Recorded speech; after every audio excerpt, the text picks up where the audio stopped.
What's up, New Hope family? Welcome to New Hope here. Welcome to the lobby. My name is David. I'm our online campus director. I'm so glad that you've joined us today. With me today is my friend Michael. Hi, Michael. Hi. Michael's our David. online worship director, tech human, fixer of stuff. I do some of those Yeah, things. that's official. Do you think it's time to introduce Hi, him friend Hattie. to future Michael? I feel like we might need to. You listed a lot of things, Yeah. but you didn't include future Well, because Michael. future Michael's not here right now. Oh, that's true. My friend Hattie Carrier is on producer cam today. Thank you for producing. How's the production going? You know, everything's looking really good. There's numbers over here, moving. There's here. lights Did on you- where there's supposed to be lights. Everything's Yep. record enabled this week. Is are there 3 different microphones that are record enabled? They are all That's fantastic. red, if that's what Can you hear that yourself? means. Yeah. Well, that doesn't solve the problem. Nobody cares. Also, the timer's going. Sometimes so I we think forget that's to. good. The timer's going. Yeah. Man, just crushing it as Yeah. producer. Would you like to explain to all of our New Hope family who and what future Michael Sure. is? Does present Michael need to not listen to Mi- this? Present or- Michael, if you could I just never listen. if you could just check out real quick. If you could just check out real quick while Hattie Yeah. talks. So David and I know that Michael edits all of our stuff, our film. What do you call it? Videos. Video. Yep, he edits all of that. And so whenever we want something from future Michael, when he's Right. editing, we'll talk specifically Right. to future Michael. So like if something's wrong with my car, as he's editing, we'll do a hey future Michael, could you please look at my headlights later today? Yeah. Thank you, future Michael. Also, there's some water in the wall in my basement, future Michael, and that seems like something that you could fix if Yeah. you could. We really appreciate you, future Michael. Yeah. Thank you, future You're the best. Michael. And then we're back. Yeah. Yeah. And then it's current Michael Yeah. or present Michael. Present. I like present Michael. Yeah. I think that's good. Yeah. Hey, present Michael. Oh, hi. It's nice to be here today. This is just a little glimpse into the room Behind the scenes. Yeah. The funny Yep. thing is, future Michael never listens to what How would you guys- know you're present Michael? You don't know what future Michael I have does or something does for not do. future Michael. Oh, Is that okay? please, Is that yeah, allowed? please, Okay. please, yeah. Hey, future Michael. Current Michael just said that present Michael just said that he doesn't listen to you, Yeah. us. Could you please listen to us this Yeah, time? we would appreciate that, future Michael. Yeah, thank you. Remember I saved you a burrito. Good. Yeah. Thank you, future Michael. I also saved you a burrito. So, There's 2 burritos. so you should fix our cars. Thank you, future Michael. Anyway, present Michael. Oh, Thanks hi. for being here today. So glad. Do you like burritos, present Michael? Yeah, burritos are pretty good. Yeah. What's your favorite burrito? Ooh. What does that mean? Like, You're the one answering the question. You go wherever you Uh, want with it. so Reyes Taqueria here in Williston. Huge shout out. Yes. They have, hopefully they still have a tree queso. Chorizo queso? Chorizo queso. I don't speak Spanish, so I apologize if that's not the correct pronunciation. But It's like chorizo with some it's cheese. so good. Yeah. And it's probably my favorite burrito. I do like a Interesting. good breakfast burrito, which Yep. you guys were talking to future Michael about. How would you know that, though? Oh, You yeah, can't hear you what we were- say to future Michael. I don't. Yeah, that's crazy. What about a barbacoa burrito from Oh, yeah. a particular place in I can't town? believe I almost forgot about Yeah. the barbacoa. Yeah, there's a place called Three Amigos here in town that Michael and I are big fans of because of the barbacoa. I mean, because of all of it. They have the best It's- breakfast burritos I've they ever do, had in my yeah. life, I think. But their barbacoa is so real good. Hattie, favorite burrito? Well, can I ask a question first? For present Michael or No, future Michael? For both of you. Oh, okay. I see barbacoa on menus, but I don't really know what that means. It's like a s- like shredded beef that's, is it braised? I can't remember. But then it's like, Yeah. it's seasoned with lots of different like chilies and peppers stuff. and majesticalness. What do you think barbacoa means? Majesticalness, do you think? I'm pretty sure that's Absolutely. the direct Oh, translation yeah, is okay. majesticalness. I don't speak Spanish, Majesticalness. so Right. I did take 1 year of Spanish in high school, so I don't Pretty like good. to brag. I, Don't 2 years. I took sorry, a 2 years. couple years in college, so I college? don't Oh, wow. remember that. I don't remember that, but that was a long time ago. Yeah, I mean, but clearly you didn't get to the barbacoa. That's in year 3 when they cover right, barbacoa. Right. That's when Yeah. they type Oh, okay. Yep. typed meat. Oh my word! I wish that like Spanish 1 in high school was just here's the best way to order at the authentic Mexican restaurant in Totally. town. That would make so That much would have more been the sense. most useful Spanish for me in high school. Now, where I went to high school, we didn't have an authentic Mexican place in town. But where I grew up, we did, and now here we have multiple of them. Yeah. They're Yeah. fantastic. and then when I want to order the pink drink up in the thing, but I have no idea what is in it or how to say it, but I know Yeah. it tastes good, I could actually say it. Yeah. That I'm gonna, you know what? I think I'm changing careers. I'm gonna become Yeah. a Spanish teacher, and it's Okay. it's just gonna be completely Interesting. restaurant focused But in year one. it wouldn't have to be like in a school, which I know you like students, but you could like have a side. It let's could be not like a side hustle. You carried could away. teach kids and adults. Sure, Ooh. sure. Yeah, So like I'd take that Michael and class. I could take the class. it's a good idea. It's a good idea. Yeah. Maybe something to think about. Let's put a pin in it. Okay. Let's Oh, put yeah. wow. Let's put a pin in it. Speaking of pins, Oh my word! This is never good. earlier this morning you were talking about a ribbon you got, and as you were talking about it, I was picturing like a blue, It those was like yeah, blue it was a blue ribbons ribbon. Yeah, you get. it was a blue Could ribbon. you pin as it on kids. yourself? I don't think they had pins. I think they had like Oh, like a loop or a hook? yeah, like it was like plastic on the back, almost Oh. like you could. They assumed you were wearing like a button-up shirt with a pocket or something, and you could slide it down on. Pretty cool. Because at private Christian school, you probably were wearing a Oh Yeah. yeah. button-up shirt. So did you want to tell us about that? No, not Oh. particularly. I don't remember what song it was now. I had Oh, I I had remember two. now.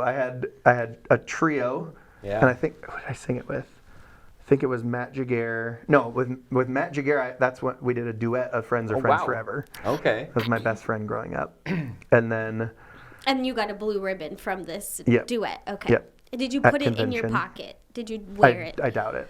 I won a lot of blue ribbons at conventions. Oh, wow. So We are don't really like to getting brag. started on something. That was one of there were a lot of cool things about going to the school I went to through 7th grade. Like we had a field trip every single Friday, Wow. as long as you like had your work done. They varied in how cool they were. Like Yeah. one week it was let's pick up trash on the highway, and then the next week it was like the Science Museum of Yeah. Minnesota. Like so it was just all over the place. Some we would just go to the park sometimes, but still it was half your day on Friday was just That a sounds field wonderful. trip. It was incredible. But the other thing was we had two different conventions. I think it was just winter convention and spring convention or something, and so it was like all sorts of different competitions and things. So like the art people could turn in art stuff, and there were competitions for that. It was like, I don't know if the North Dakota State Fair does it. I assume they do, but at the state fair there's all sorts of different Yeah. things. It was like that, but just little with our small little So school. like the North Dakota State Fair. So yeah, it was probably about the same size as the North Dakota State Fair, our school of 90 kids, K through 12. But there's like track and field stuff, and in the spring one, and different sporting ones, and then in the That's winter fun. one, like we had like I would enter the chess one every year, and Did then you get there a were, like, chess singing ribbon? things. Whoa. I have a few different chess ribbons. I was pretty good at We chess learned back in my day. We're learning a lot about David I today. love chess. Could Do you you guys like chess? I play chess, but it's We should play kind of chess boring to sometime. me. What? Never mind. I don't want to play chess with you. I have never played chess. In your life? Never. Joanna and I went to Red Lodge, I don't know, a few months back this winter, and there's a really cool coffee shop in town, and one of the tables was like a chess set, and we played her first ever game of chess. Oh, wow. How'd she do? It was bad. Really good then. Huh? I mean, I'm not like a chess master by any means, but I am good at chess. Yeah. I love playing chess. So she has no idea what's Right. happening. Like I taught her what the pieces do and the Right. rules, and that was it. So it was pretty bad. But I think she could probably be pretty good at it. I think you would be good at it too if you just like you have to. I like strategy learn. games. Yeah.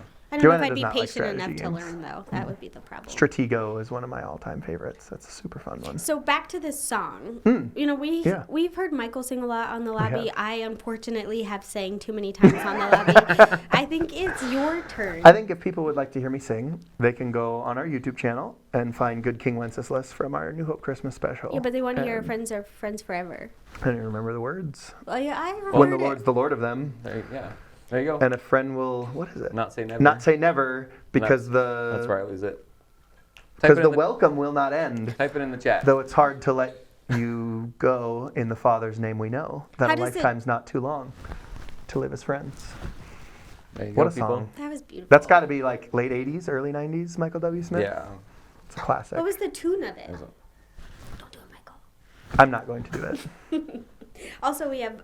It's just about time to wrap up. Oh, man, I was about to sing until you said it's time you to could wrap send up. as the producer. Oh, that as could the be great. producer, could you Fade it send out. us off, David? No, we're and not we'll going to do we'll that. sing with Come you. We'll sing with We you. are so excited that you're here. We can bring Hattie over. We can all If I, Yes. if I sing, no one will stay for the service, so we're not going to do that. We have an awesome time of worship, though, where you'll probably hear and see Michael sing, so that will be much better than hearing me sing. Great message from Pastor Mike as we wrap up. Greatest Old story, or the Old Testament version of the greatest Greater story, Than, Greater yeah, Than. And yeah, next week we jump into the New Testament with a new series. So very glad that you're here. Thanks for hanging out with us here in the lobby. This is just kind of our hangout time before the service gets started. So we're glad that you're here. We love you, and we will see you in just a minute.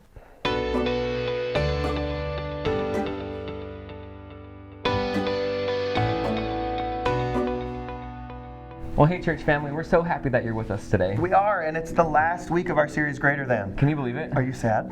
Or are you excited? No, new year, new me, remember? That's right. Michael's now, he used to get sad at the end of the I- series. Now yeah. he gets excited for the next series. I'm very excited for the next one. But we do have one last great message from Pastor Mike on, Yes. on this series. And it's the last one of the Old Testament. It is. So stick around. Yeah, we were going 30, well, we were saying 31 weeks, but I think we just discovered that we might be 30 weeks through the Yes. Bible. But we'll deal with that later, at a later Yeah. date. But we're wrapping up the Old Testament today. It's going to be the last one. The next week we kick off our new series, talking about the New Testament, Yeah. the New Covenant. It's going to be really great. That Yeah. series is called The Heart of the Story, right? The Yeah, Heart of the I think Story? so. I think I nailed it. So make sure you come back for that. But before we get to that, we have some great worship today, a great message from Pastor Mike. So would you worship with us?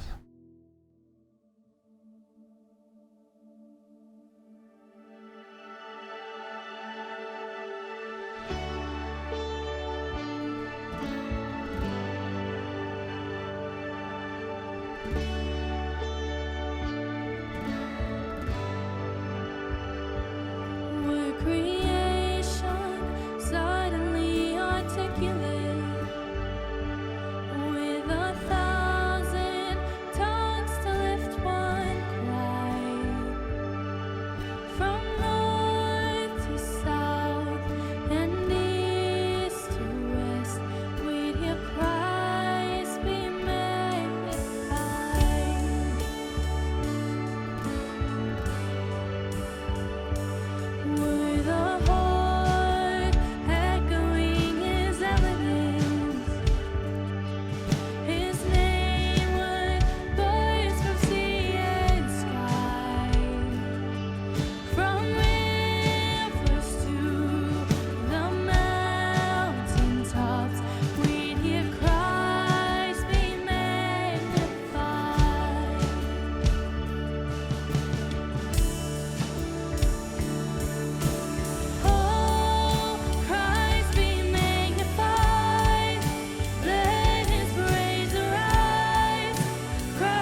welcomed by a melody,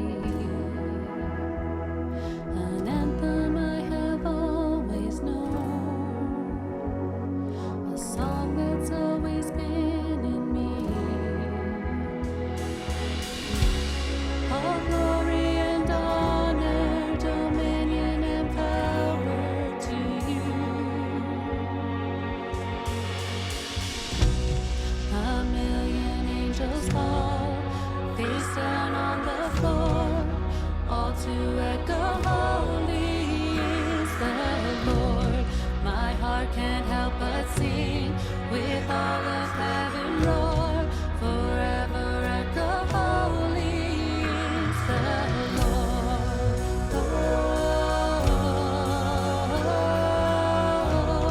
Forever echo, holy is the Lord. Mesmerized by every heart written in eternity, every lifted voice apart, joining in the symphony. All glory and honor, dominion and power to you. All wisdom and wonder belong to no other but you. Yeah, a million angels fall, face down on the floor, all to echo, holy is the Lord. My heart can't help but sing, with all of heaven roar, forever echo, holy is the Lord. Oh,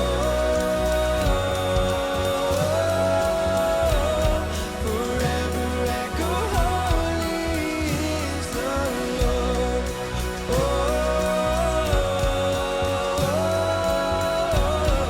forever echo, holy is the Lord. You're holy, holy, holy. Oh, yes, you are. You're worthy. Standing at the end of time, there before the throne of grace, a majesty before my eyes. I let it take my breath away.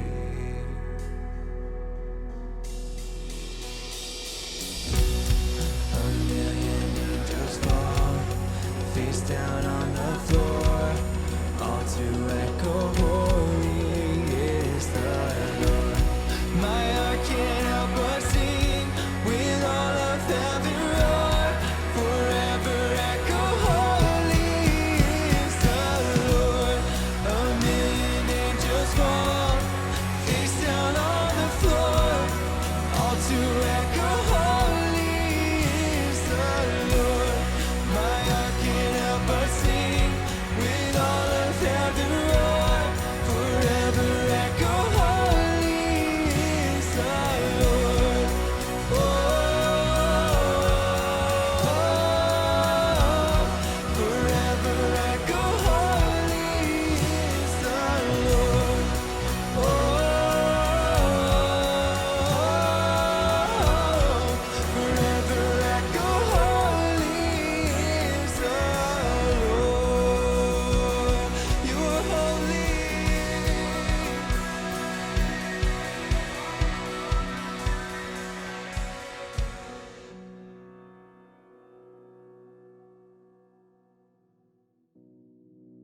New Hope, thanks for joining us in worship today. It's a great time of worship that we've had together. In just a moment, Pastor Mike is going to teach us a great message today. But before we do that, make sure you are chatting in the chat box. I love that feature. I love being able to just hear where you guys are at, how your day's going, maybe prayer requests that you have from the week. Put all of that in the chat box right now.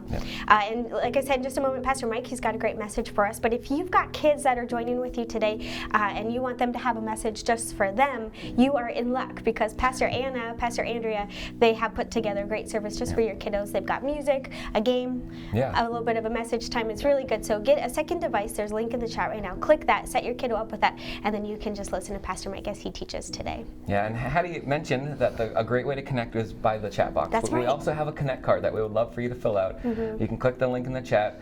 There's boxes you can check if you want more information about things. And there's also a spot for prayer requests and praises. And we take those very seriously. We pray over those every week. And we just love to come alongside you and pray with you in those. Yes, and now's a part of the message where we just take a moment and we give back to God His tithes and our offerings. And we're so grateful for those of you who give regularly through New Hope. And we often say here that you don't give to New Hope, you give through New Hope, which is especially important as our online campus, because we reach people all over the world.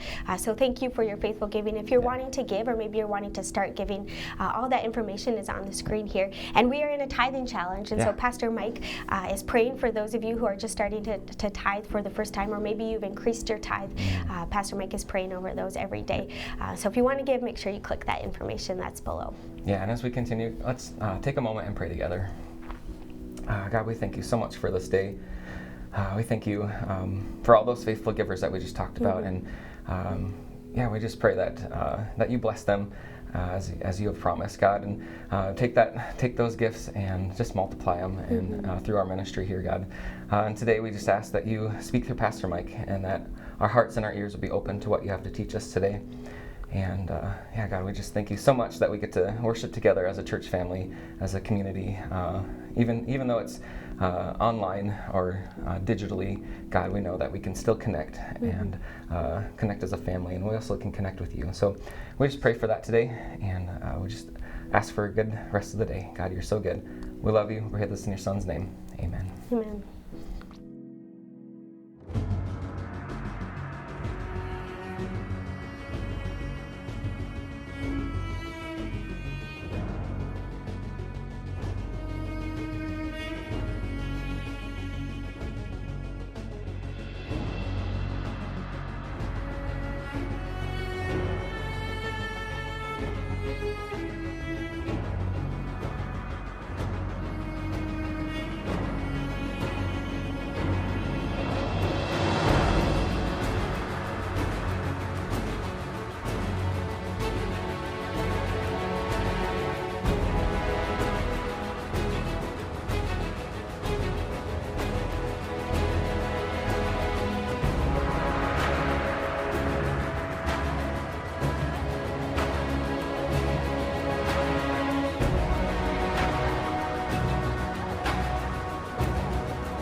Well, it's week 21 of 31 weeks through the Bible.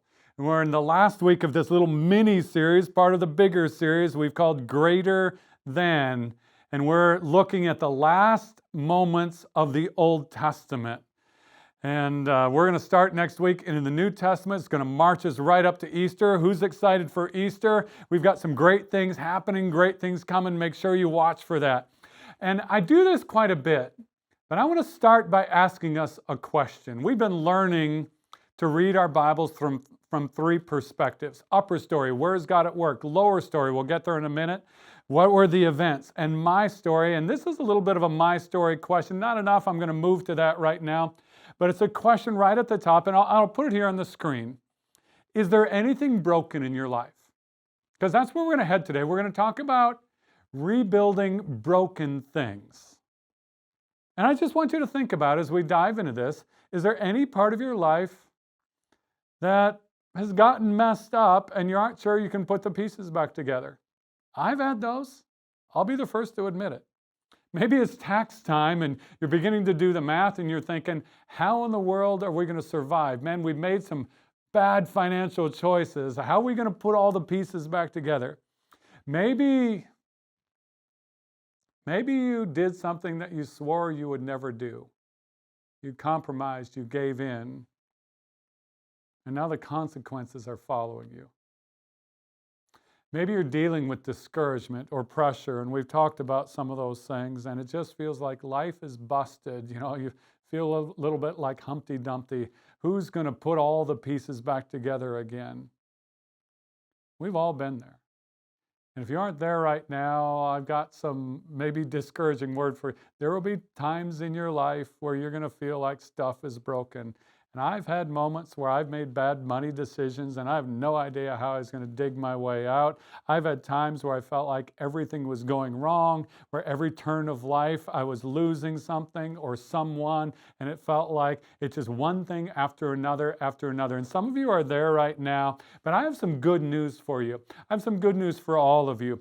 God is in the business of repairing broken things, and God is in the business of repairing broken people. If you're in the chat, that's a great place to put amen. God is in the business of repairing broken things and broken people. We're in chapter 21 of our book. So let's go to Lower Story. Let's get the context here. It was around 450 BC, about 40 years after the events that we talked about last week with Queen Esther.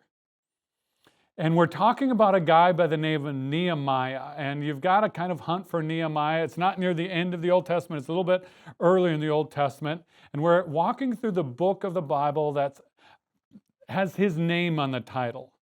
And Nehemiah, so let's get the perspective where he is. He's the cupbearer to the king of Persia. But he was not Persian. He was Jewish. He was descendant of the tribe of Judah, one of the tribes of Israel, one of God's chosen people. And if you let's look at here in the Lower Story, I'm going to put a map up here on the screen. If you look at a map of that time period and kind of look around the Persian Gulf, you'll see where Susa is. This is where Susa, the capital city of Persia, it's a long way from Israel, which is over by the Mediterranean. You see that? See the Mediterranean? Go all the way the opposite way. There's Susa.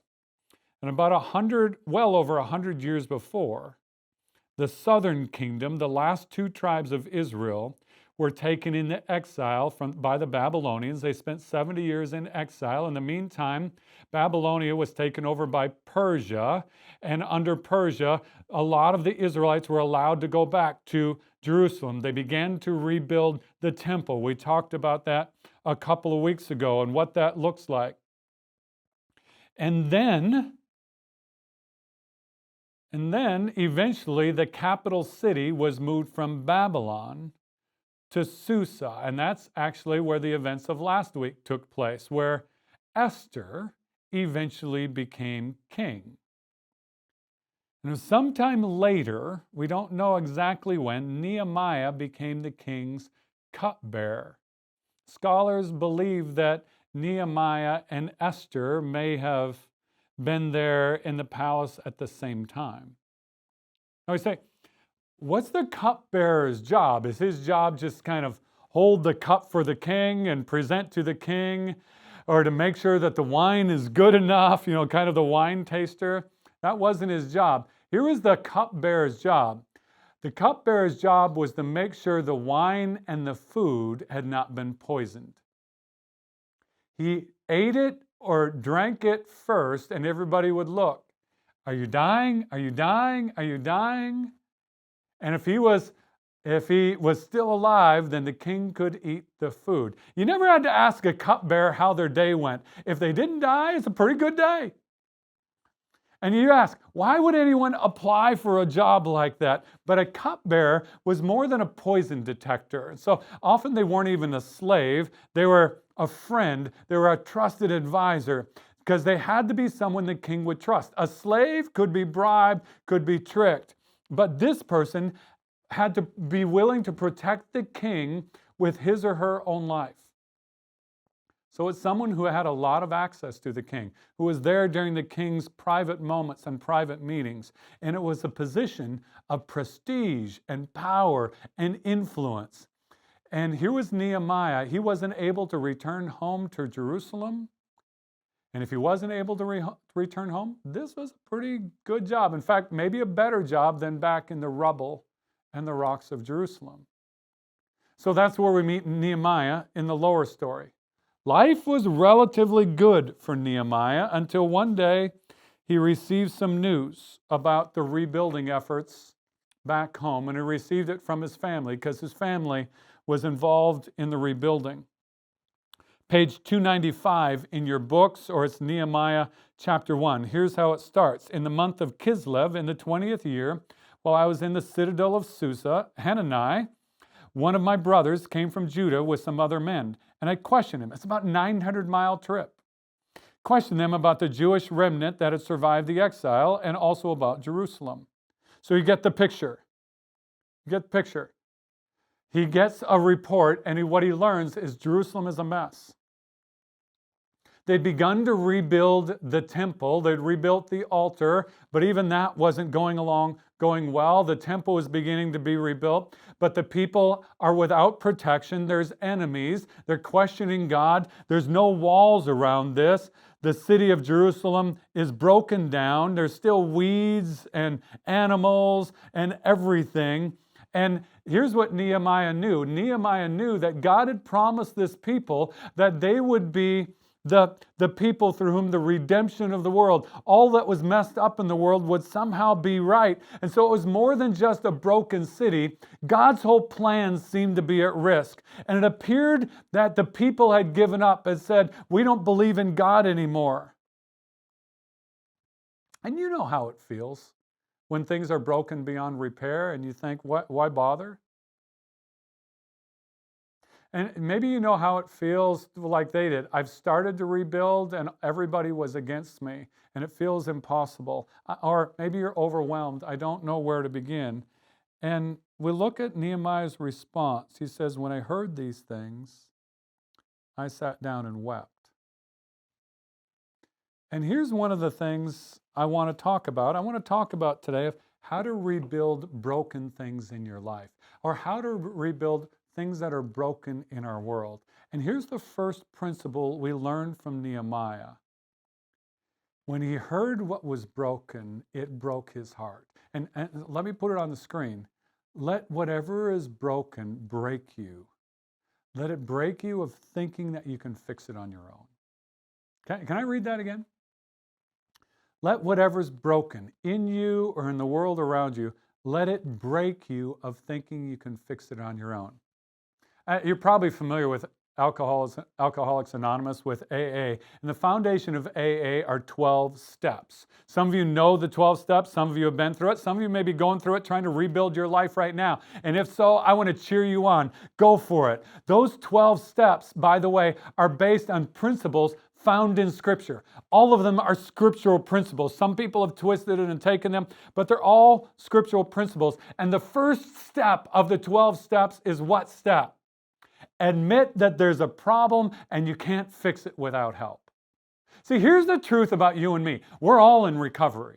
You may not be a recovering alcoholic. You may not be recovering from some kind of addiction or codependency or loss. We're all recovering from something.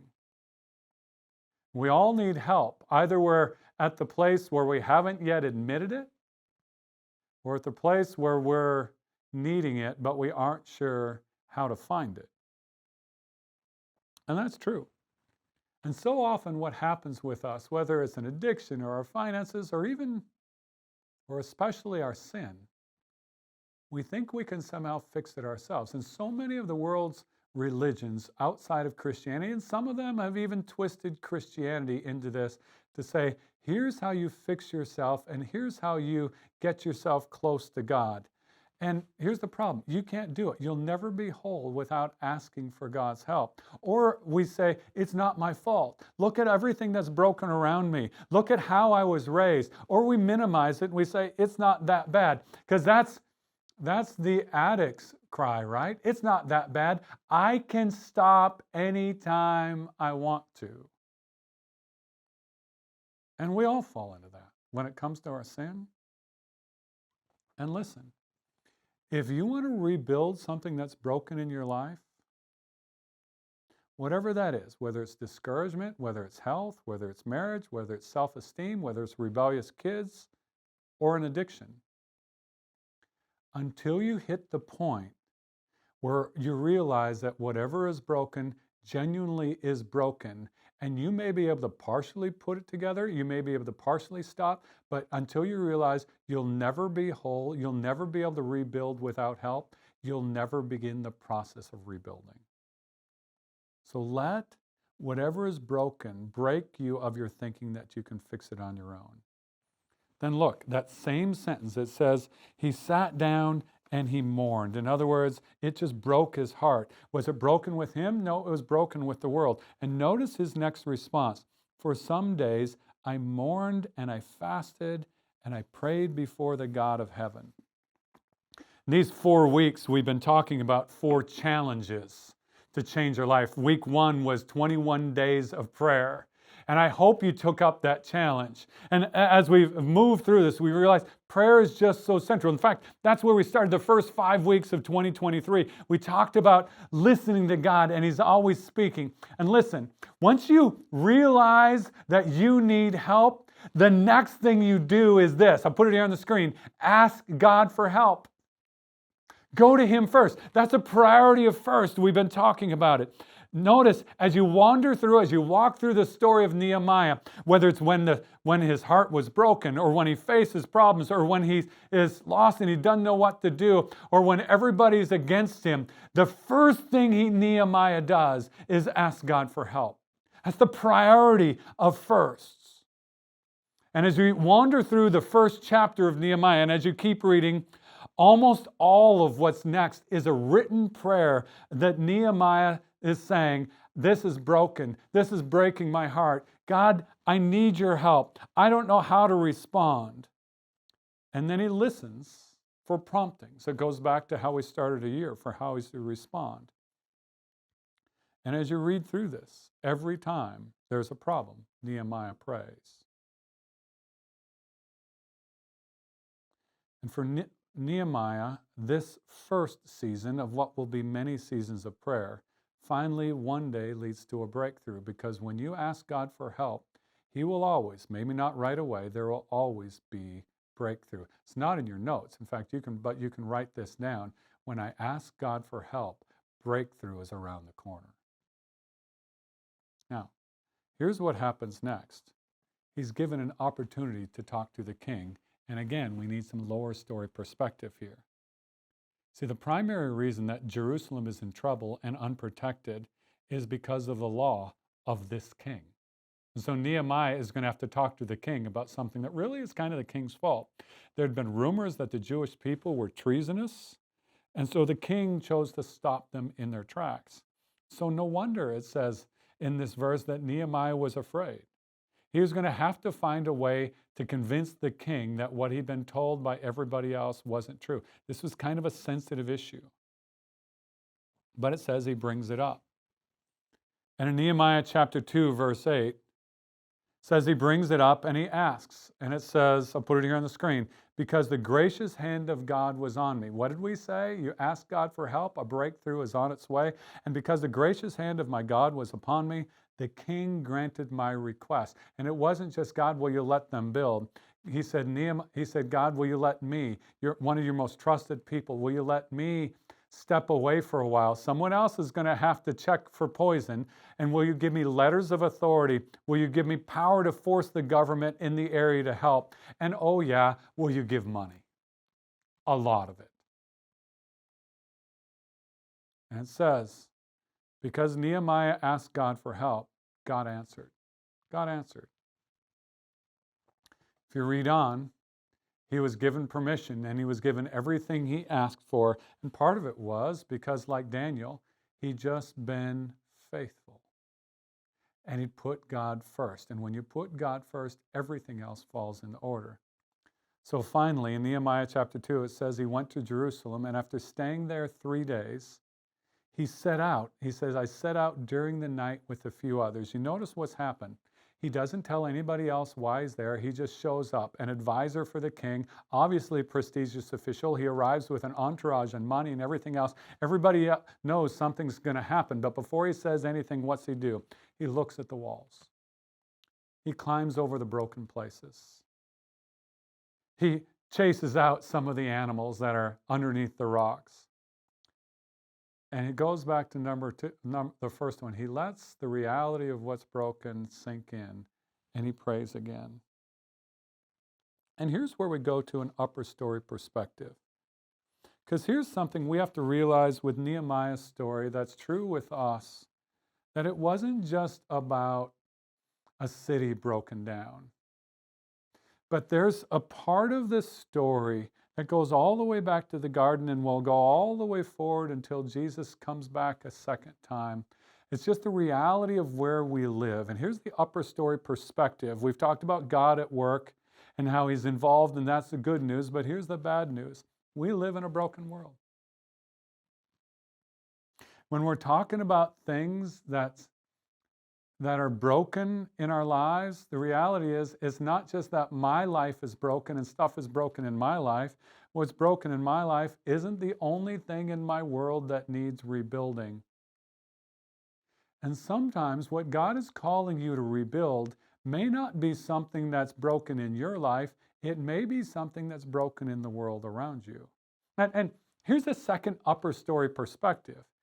God often repairs what's broken in you, in us, as we join him in repairing what's broken around us. I had a friend years ago who was an incredible pastor. Honestly, not a super great speaker, not the most charismatic guy around, but people just knew that there was something about him that was at work because he was just broken by a lost world, and so he gave himself for it. And one time I asked him, Rich, and he's since gone into heaven, Rich, how do you get to a place where your heart is just so broken? You know, that first step of the 12 steps where you let what's broken in the world break you? And he said, here's the deal. I regularly just go to a place in my town or my city where I can see the whole city. For him, it was a tall building. For me in Williston, I go up on the hill and I just look over the city and I don't leave until God breaks my heart. And I don't know how many times in Williston I've gone up at night to a hill where I can see the lights of the city. And I'm just reminded, 2 out of every 3 people under those lights don't yet know Jesus, and they're facing an eternity without Jesus. They're living in a broken world and don't even know they need Jesus. And I just stay there until what's broken in my world begins to break me, and I realize I can't do this on my own. And so then I begin to ask Jesus for help. See, God is not just in the business of rebuilding what's broken in us. He's also inviting us to be part of what's broken around us, to rebuild what's broken around us. In a few weeks, we're going to celebrate Easter, and Easter is one of the greatest times of the year for us to invite our friends whose lives are broken and may not even know they're broken to discover Jesus. And I want to just invite you right now to begin to think and pray, God, I know stuff in my life is broken, but maybe you'll heal the stuff in my life as I'm partnering with you to rebuild stuff that's broken in other people's lives. Then when the time is right, God will prompt you to ask, to take action. That's what happened in Nehemiah.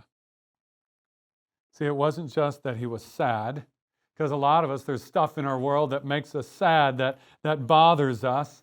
But he said, all right, it's time to take action. It's time to put the rubber to the road. And so on page 296, he said to the officials, you see the trouble we're in. Let's call it what it is. Jerusalem lies in ruins and its gates have been burned with fire. Let's not pretend that things aren't broken. Let's not pretend that I'm not broken. Let's not pretend that you aren't addicted. Let's not pretend that Things aren't a problem. Don't pretend. Admit that you need help and ask for help. Call it what it is. And then invite people into the process. This is why small groups are so important, for us to say, help. He says, come, let us rebuild the wall of Jerusalem, and we will no longer be in disgrace. And I also told them about the gracious hand of my God on me and what the king had said to me. And they replied, let's start building. And so they started building. And they started building. And as you read, they began to build until it reached half its height. But along the way, they had problems. They had problems. You'll read in there about some guys by the name of Sanballat and Tobiah and the Arabs, the Ammonites, the people of Ashdod. Says in Nehemiah chapter 4, when they heard that the repairs to Jerusalem's walls had gone on ahead and that the gaps were being closed, they were angry. And so they all plotted together to come and fight against Jerusalem and stir up trouble against it. Now, why were they angry? It was because they were the economic power of the region, and if this place began to rebuild, their business would be threatened. Their business would be threatened. Now, just look, I want to give you a perspective. This is a lower story perspective, what was actually happening. But I want to put a map up here on the screen. Look at a map of what's happening here. Okay, to the west is the Mediterranean. To the north is Samaria, that's where Sanballat is. To the northeast is Tobiah.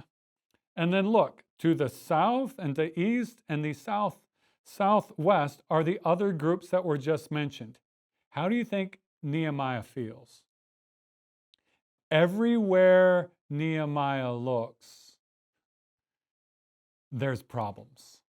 People are against him.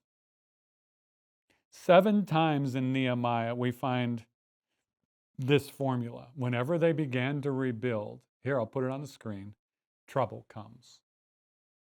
When rebuilding starts, trouble comes.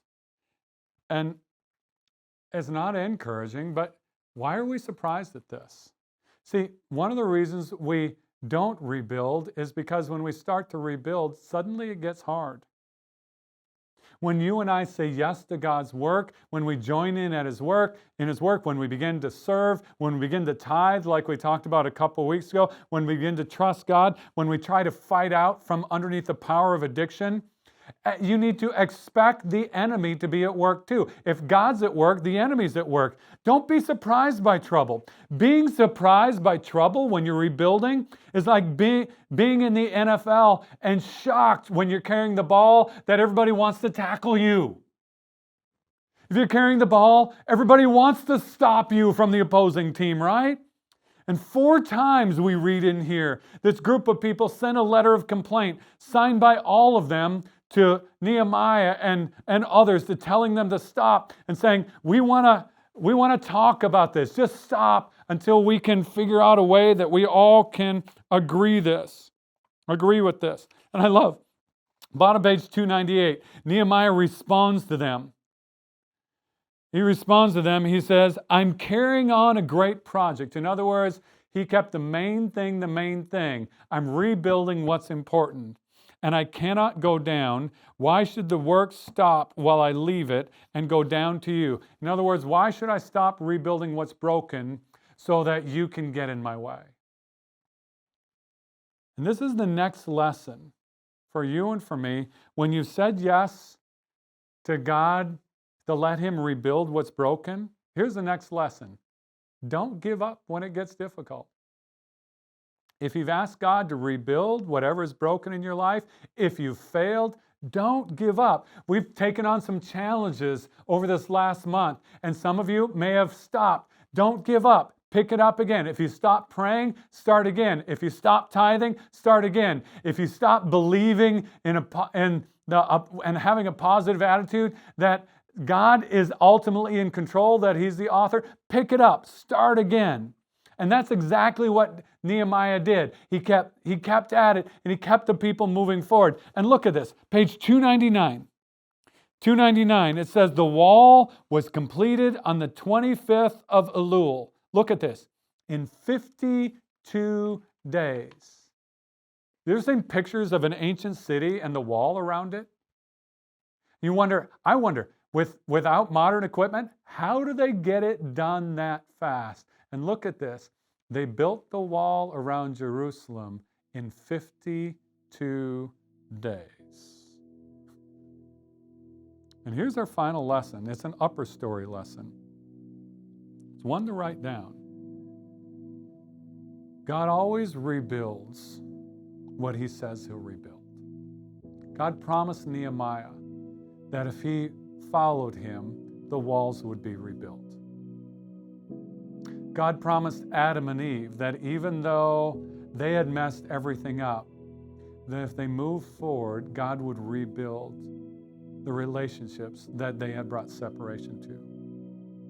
God promised Abraham that he and his family would rebuild what was lost at the Tower of Babel, that all of the world would be blessed and come together and experience being part of God's family again. God promised David that one of his descendants would make a way for sin's defeat. And God promised that the people who had been exiled and every part of their lives was broken, that he would take them back home and that he would rebuild what's broken. And that promise is for you and for me. And so here's the question, what's broken? What's broken? Let's go to my story. And as we're going to my story, let's think back of every week of these few weeks. We've landed on a challenge. Our first week was a prayer challenge. Our second week was the tithing challenge. Which one of those was the most difficult for you? Week 3 was what I call the worldview challenge. Look for God's work even when it feels the odds are against us. And this week, here's our last challenge from our Old Testament time. It's our My Story challenge. Rebuild what's broken. And here's the good news. You don't have to rebuild it alone. In fact, you can't. You can't. And as we've been talking, I'm just convinced there's been something that you thought of that's broken, because there's either something broken in your life, or I guarantee there's something broken around you in the world that God's been speaking to you about. Maybe it's a friendship. Maybe it's a circumstance that has you overwhelmed and maybe scared. Maybe it's finances. Maybe it's something in your family. Maybe it's something inside of you, a sin, something you've been hiding, something that God has been asking you to stop or to give up. Maybe it's a hurt that needs God's healing power. Or maybe God's been tapping on your shoulder and breaking your heart for something that's broken in our world. I had a friend several years ago that heard about villages in Africa where people had to walk for miles to just get even dirty water. And he's like, we've got the technology. How hard is this? And so he raised the money for a drill to sit in the back of a pickup because the water isn't that far below the surface. And he and his family moved to Africa and raised funds, and they just go around drilling wells for villages because he let God break his heart. That's the kind of difference in the world that God calls us to. I've already talked about Easter. But what about you? See, before God can rebuild something in your life, have you turned to Him and asked Him for help? Maybe someone didn't wait for Easter and they invited you to join them today. Maybe you stumbled across New Hope today, whatever it might be. Today's your day to begin to invite God to rebuild what's broken. And you can do that very simply. Jesus, I invite you to come into my life because sin has broken it. Forgive me of it. And would you begin to help me restore what's broken? You can pray that prayer right now. And if you did, we want to help you. That's what the church is about. That Nehemiah didn't rebuild the walls alone. We come alongside and we help. So I'm going to put a phone number on the screen right now. and a keyword. You just text that keyword to that phone number. And in a few minutes, our team's going to come on and help you a little bit more and give that phone number to you again. You just text that to us, and we're just going to help you take your next step. But for all of us, whatever the next step is, God wants to rebuild what's broken. So let Him begin to rebuild.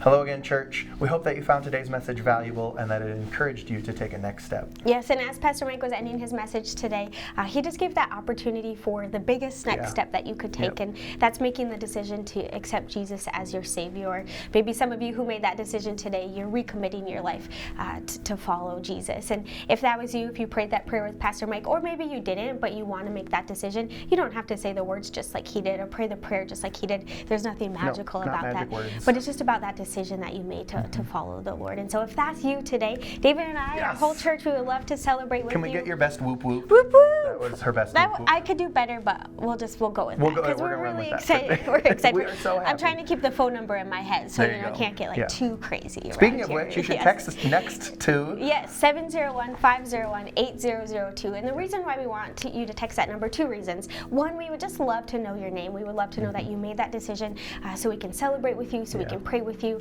And then the other thing is we want to resource you with just some really good next steps. So we have a Bible reading plan. We talk about baptism. There's just some really good resources on this page. So if you text that number, it'll take you right to this page. Just really great things for you on there. So we really encourage you, text that number. We would love to be praying for you. Yeah, like Hattie said, we're not going to harass you or anything Right. with your information. We just want to celebrate with you, support you, and help you understand the decision that you made and what comes next after that. So we love you, and we're so proud of you and happy for you with that decision. It's the best decision you're ever going to make. Yes, whoop whoop. That good. Two whoops. Two whoop. Yes. So four Oh, yeah, total just whoops. just for you guys. 4 total whoops. We love you, church family. We hope that you've been really enjoying this series. It's over now.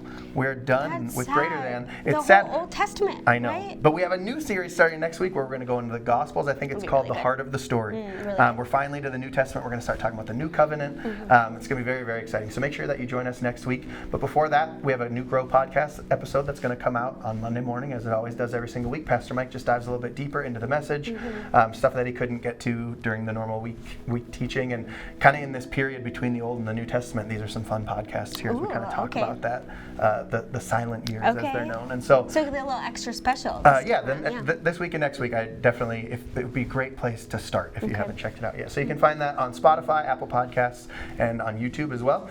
So make sure you check out the Grow Podcast. Make sure you're here next week. We love you. Let's go and be the church.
Friends forever when the Lord's the Lord of them. And a friend will not say never, Because the welcome will not end. because the welcome will not end. Though it's hard to let you go. Though it's hard to let you go. In the Father's name we In heal. the Father's name we No. know That a lifetime that a is lifetime's not too long not too long to live as friends. to live as friends. Why don't we do that? 90s worship leaded the heck out of that song.